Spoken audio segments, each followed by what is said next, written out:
Você tem um deste? Sou louca pelo meu. Na verdade, adoro todas as minhas coisas. Já se perguntou de onde vêm todas as coisas que compramos e para onde vão quando nos desfazemos delas? Não conseguia deixar de pensar nisso, por isso quis saber mais sobre o assunto. E os livros diziam que as coisas se deslocam ao longo de um sistema. Da extração, para a produção, para a distribuição, para o consumo e para o tratamento de lixo. Isso tudo se chama a economia de materiais. Bem, estudei um pouco mais. Eu passei 10 anos viajando pelo mundo, atrás de pistas de onde vêm as nossas coisas e para onde vão. E sabe o que eu descobri? Esta não é toda a história. Falta muita coisa nessa explicação. Em primeiro lugar, neste sistema parece que está tudo bem, sem problemas. Mas, na verdade, é um sistema em crise, porque trata-se de um sistema linear. E nós vivemos num planeta finito. E não se pode gerir um sistema linear num planeta finito, indefinidamente. Em todas as suas etapas, este sistema interage com o mundo real. A vida real não acontece numa página em branco. Interage com sociedades, culturas, economias, o ambiente. E durante as etapas, a vida vai se chocando contra seus limites. Limites que aqui não vemos porque o diagrama está incompleto.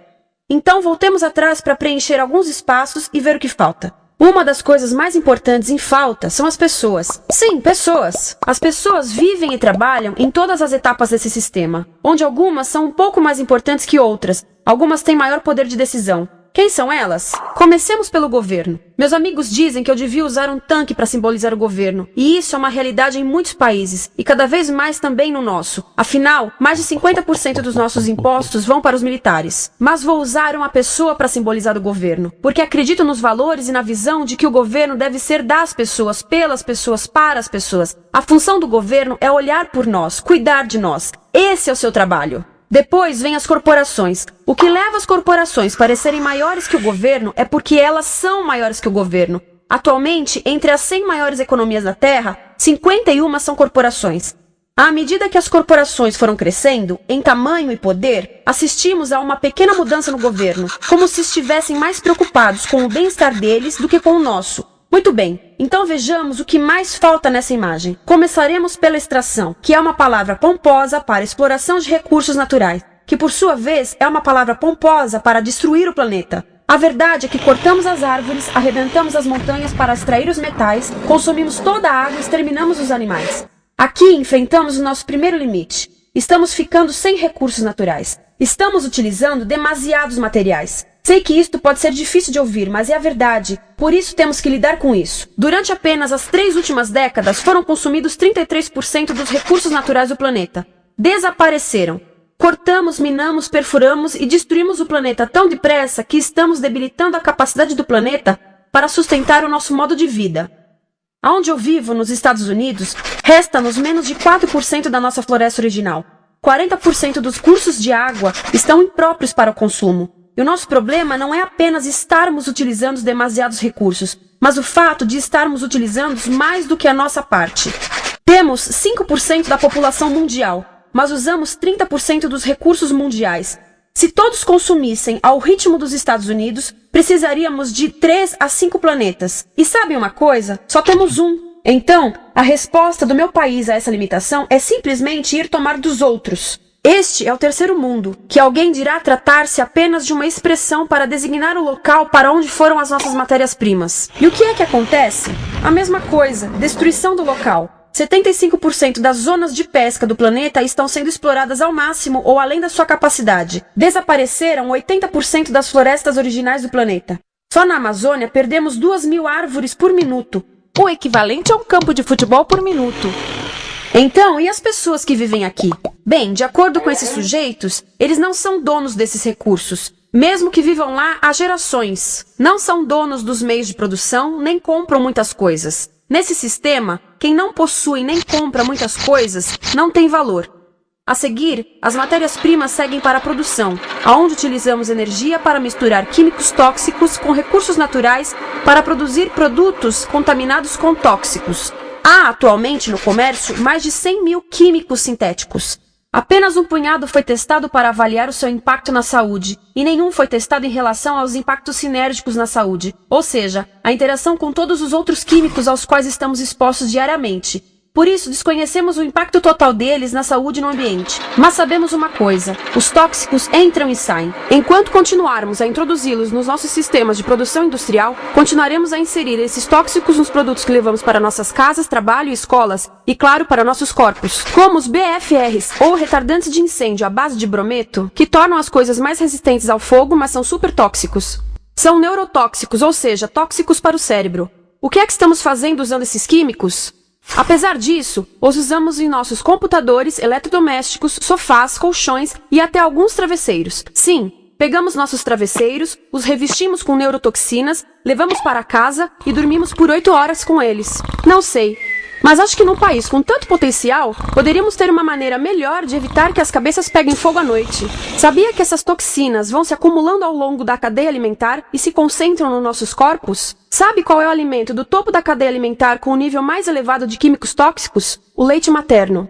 Isto significa que os menores membros das nossas sociedades, os nossos bebês, recebem as maiores doses de químicos tóxicos das suas vidas a partir do leite das suas mães. Não acha que é uma incrível violação? A amamentação deveria ser o mais importante ato humano de nutrição. Deveria ser algo sagrado e seguro. A amamentação continua a ser o melhor e as mães devem amamentar, mas nós deveríamos proteger esse ato. Eles deviam protegê-lo. Eu pensava que zelavam pelos nossos interesses. As pessoas que mais sofrem com esses produtos químicos são os trabalhadores das fábricas. Muitos são mulheres em idade reprodutiva, que trabalham com toxinas que afetam a gestação, carcinogênicos e muito mais. Agora eu pergunto, que tipo de mulher em idade reprodutiva trabalharia num emprego deste, exposta a estas toxinas, a não ser uma mulher sem outra alternativa? Essa é uma das maravilhas desse sistema. A erosão dos ecossistemas e economias locais aqui garante um fluxo constante de pessoas sem alternativas. No mundo, há 200 mil pessoas por dia se deslocando de ambientes que as sustentaram ao longo de gerações para cidades, onde muitas vivem em bairros de lata, à procura de emprego, por mais tóxico que seja. Não só os recursos são desperdiçados ao longo desse sistema, mas também pessoas, comunidades inteiras são desfeitas. Sim, as toxinas entram e saem. Muitas delas saem das fábricas em produtos, e muitas mais saem como subprodutos, ou poluição. E estamos falando de muita poluição. Nos Estados Unidos, as indústrias admitem liberar mais de 1.800.000 quilos de químicos tóxicos por ano. Deve ser muito mais, porque isso é o que eles admitem. Trata-se de outro limite, porque quem quer ver e respirar 1.800.000 quilos de químicos tóxicos por ano? Então o que eles fazem? Mudam as fábricas poluidoras para o estrangeiro, para poluir outros países. Mas, surpresa, grande parte dessa poluição volta para nós trazida pelo vento. E o que acontece depois de todos os recursos naturais serem transformados em produtos? Passam por aqui, para a distribuição, o que significa vender todo o lixo contaminado com toxinas o mais rápido possível.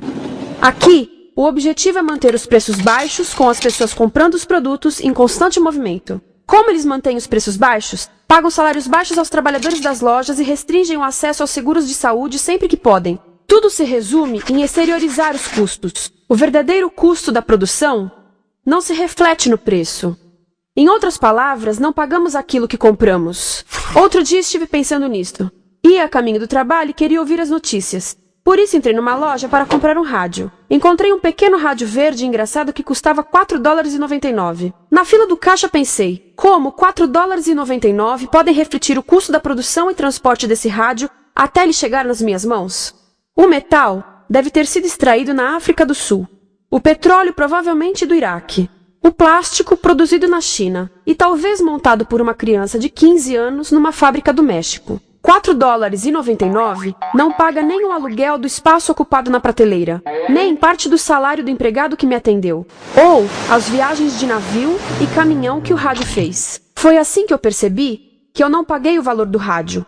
Então, quem pagou? Estas pessoas pagaram com a perda do espaço dos seus recursos naturais. Estas pagaram com a perda do ar puro, com o aumento de doenças como asma e câncer. As crianças do Congo pagaram com o seu futuro, pois 30% delas abandonam a escola para trabalhar nas minas de coltan, um metal que usamos em aparelhos eletrônicos baratos e descartáveis. Estas pessoas pagaram por não ter direito ao seguro de saúde. Ao longo desse sistema, pessoas contribuíram para que eu comprasse o rádio por $4,99. Mas essas contribuições não são registradas por nenhum contabilista. É isto que eu quero dizer com exteriorizar o verdadeiro custo de produção. E isso nos leva à seta dourada do consumo. O coração do sistema, o motor que impulsiona. É tão importante proteger esta seta que se tornou prioridade daqueles dois sujeitos. É por isso que após o 11 de setembro, quando nosso país estava em choque, o presidente Bush poderia ter sugerido fazer luto, rezar, ter esperança, mas não, ele disse para fazermos compras. Compras! Nos tornamos uma nação de consumidores. Nossa principal identidade passou a ser de consumidores. Não mães, professores, agricultores, mas consumidores. Nosso valor é medido e demonstrado pelo quanto contribuímos para esta seta. Quanto consumimos. Não é isso que fazemos? Compramos, compramos, compramos. Manter os produtos circulando. E como circulam? Sabe qual a porcentagem dos produtos que circulam através desse sistema que ainda são usados 6 meses depois da venda na América do Norte? 50%? 20%? Não, 1%. 1. Em outras palavras, 99% das coisas que nós cultivamos, processamos, transformamos, 99% das coisas que percorrem o sistema são lixo em menos de 6 meses. Como é que podemos gerir um planeta com esse nível de rendimento? Mas não foi sempre assim. Hoje, o consumidor médio americano consome o dobro que há 50 anos. Pergunte à sua avó. No tempo dela, a boa gestão, a engenhosidade e a poupança eram valorizados. Então, como é que isso aconteceu? Bem, não aconteceu simplesmente. Foi planejado. Pouco depois da Segunda Guerra Mundial, estes sujeitos estudavam a forma de impulsionar a economia. O analista de vendas Victor Lebow articulou a solução que se tornaria a norma de todo o sistema. Ele disse: a nossa enorme economia produtiva exige que façamos do consumo a nossa forma de vida, que tornemos a compra e uso de bens em rituais, que procuremos a nossa satisfação espiritual, a satisfação do nosso ego no consumo. Precisamos que as coisas sejam consumidas, destruídas, substituídas e descartadas a um ritmo cada vez maior. O conselheiro econômico do presidente Eisenhower disse: o principal objetivo da economia americana é produzir mais bens de consumo. Mais bens de consumo? O nosso principal objetivo? Não é providenciar cuidados médicos, ou educação, ou transportes seguros, ou sustentabilidade, ou justiça? Bens de consumo? Como é que eles nos fizeram adotar esse sistema de forma tão entusiástica? Bem, 2 das suas estratégias mais bem-sucedidas são a obsolescência planejada e a obsolescência perceptiva. A obsolescência planejada é uma outra forma de dizer criado para ir para o lixo. Eles fazem as coisas de modo que sejam inúteis tão rápido quanto possível para jogarmos fora e voltarmos a comprar. Isso é óbvio em sacolas ou copos de plástico, mas verifica-se isso em coisas maiores como esfregões, DVDs, máquinas fotográficas, churrasqueiras, quase tudo. Até computadores. Já reparou que quando compra um computador, a tecnologia muda tão rápido que em poucos anos se torna quase um impedimento para a comunicação? Fiquei curiosa e abri um desses computadores para ver o que tinha dentro. E descobri que a peça que se muda a cada ano é apenas uma pecinha no canto. Mas não se pode mudar apenas essa peça, porque cada nova versão tem um formato diferente. Tem que jogar tudo fora e comprar um novo. Estive lendo sobre o design industrial da década de 50, quando a obsolescência planejada começou a aparecer. Esses designers eram muito claros sobre o assunto. Chegavam a debater quão rápido conseguiam que um aparelho avariasse, mas de modo que o consumidor mantivesse fé suficiente para ir comprar outro. Foi tão intencional, mas as coisas não avariam suficientemente rápido para manter essa seta funcionando. Por isso existe também a obsolescência perceptiva. A obsolescência perceptiva nos convence a jogar fora coisas que ainda são perfeitamente úteis. Como fazem isso? Mudam a aparência das coisas. Por isso, se comprou suas coisas há alguns anos, todos percebem que você não tem contribuído para essa seta. E como o nosso valor depende da nossa contribuição para essa seta, isso pode ser embaraçoso. Por exemplo, se eu tiver o mesmo monitor de computador gordo e branco na minha mesa por 5 anos e a minha colega tiver comprado um computador novo, ela vai ter um monitor plano brilhante que combina com o computador, com o celular e até com as canetas. Ela parece estar operando uma nave espacial e eu pareço que tenho uma máquina de lavar na mesa. A moda é outro bom exemplo. Já se perguntou por que os saltos dos sapatos das mulheres passam de largos para finos num ano e no próximo de finos para largos? Não é por haver um debate sobre qual deles é mais saudável. É porque usar saltos largos num ano de saltos finos mostra que você não contribuiu recentemente para a seta. Por isso não vale tanto quanto a pessoa com saltos finos ao seu lado, ou em um anúncio. É para comprarmos sapatos novos. A publicidade e a mídia em geral têm um papel importante nisto. Cada um de nós nos Estados Unidos é bombardeado com mais de 3.000 anúncios por dia. Vemos mais publicidade num ano do que as pessoas há 50 anos viam em toda a vida. Qual é o objetivo de um anúncio, se não nos fazer infelizes com o que temos? Por isso, nos dizem 3.000 vezes por dia que o nosso cabelo está errado, nossa pele, nossa roupa, nossos móveis, nossos carros, nós estamos errados. Mas tudo se resolve se formos às compras. A mídia também ajuda a esconder tudo isto e isto. Por isso, a única parte da economia que vemos são as compras. A extração, produção e envio para o lixo acontecem fora do nosso campo de visão. Por isso, nos Estados Unidos, temos mais coisas do que tivemos antes, mas pesquisas mostram nossa felicidade declinando. Nossa felicidade teve seu pico na década de 50, a mesma época em que a febre consumista explodiu. Coincidência interessante. Acho que sei o porquê. Temos mais coisas, porém menos tempo para o que realmente nos faz felizes. Amigos, família, tempo livre. Estamos trabalhando mais do que nunca. Analistas dizem que não temos tão pouco tempo livre desde a sociedade feudal. E sabem quais são as duas atividades que mais fazemos no pouco tempo livre que temos? Ver televisão e fazer compras. Nós, americanos, passamos 3 a 4 vezes mais tempo comprando do que os europeus. Assim, nessa situação ridícula, vamos trabalhar talvez em 2 empregos, e quando chegamos em casa exaustos e sentamos no sofá novo para ver televisão, os anúncios dizem que não prestamos, então vamos às compras para nos sentirmos melhor. Depois trabalhamos mais para pagar o que compramos e chegamos em casa mais cansados, vemos mais televisão que nos diz para fazermos compras outra vez. E estamos nesse ciclo de trabalhar, ver, comprar, e podíamos simplesmente parar. Então, no final, o que acontece a todas essas coisas que compramos? Nesse ritmo de consumo, não cabe tudo em casa, apesar do tamanho médio das casas ter duplicado nesse país desde os anos 70. Vai tudo pro lixo, e isso nos leva ao tratamento do lixo. Essa é a parte da economia de materiais que conhecemos melhor, porque nós temos de levar o lixo até a esquina. Cada americano produz 2 quilos de lixo por dia, o dobro do que fazíamos há 30 anos. Todo esse lixo ou é despejado num aterro, que é um grande buraco no chão, ou ainda pior, primeiro é incinerado e depois despejado no aterro. As duas formas poluem o ar, o solo, a água, sem esquecer que alteram o clima.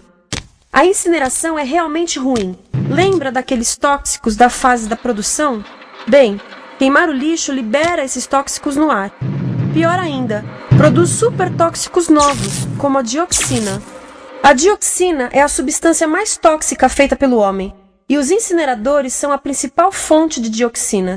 Isso significa que podemos parar a principal fonte da mais tóxica substância conhecida e feita pelo homem, simplesmente parando de queimar o lixo. E podemos parar hoje. Algumas empresas não querem criar aterros e incineradores aqui. Por isso, também exportam os resíduos. Então, e a reciclagem? A reciclagem ajuda?